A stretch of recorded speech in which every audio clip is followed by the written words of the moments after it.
Pushimet verore nuk janë gjithmonë sinonimi i qetësisë dhe harmonisë në çift. Ndryshimi i rutinës, pritshmëritë e larta dhe koha e kaluar vazhdimisht së bashku mund të krijojnë tensione që shpesh çojnë në debate dhe konflikte. Çiftet që kanë ndjekur gjatë gjithë këtyre viteve kanë pasur disa plasaritje apo kanë vënë re mes njëri tjetrit gjatë periudhës verore, ndryshimet e tyre të cilat më përpara nuk i kanë vënë re, ose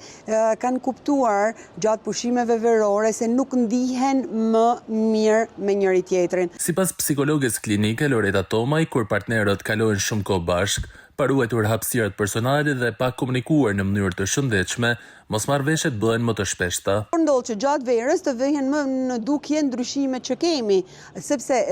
më përpara nuk i kemi vënë re, apo nevojat tona nuk i paraqesim siç duhet dhe mendojmë që tjetri duhet t'i marrin parasysh vet apo duhet t'i njohin.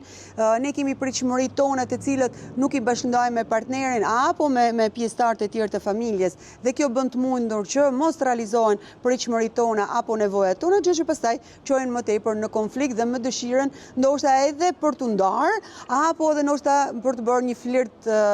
veror të shkurtër apo të gjatë, pastaj varet prej situatës dhe prej vendimeve personale të secilit. Psikologët këshillojnë që pushimet të shihen si një mundësi për të forcuar marrëdhënien përmes mirëkuptimit, komunikimit dhe respektimit të nevojave të njëri tjetrit, duke shmangur pritshmëritë e tepruara që shpesh kthehen në burim zhgënjimi.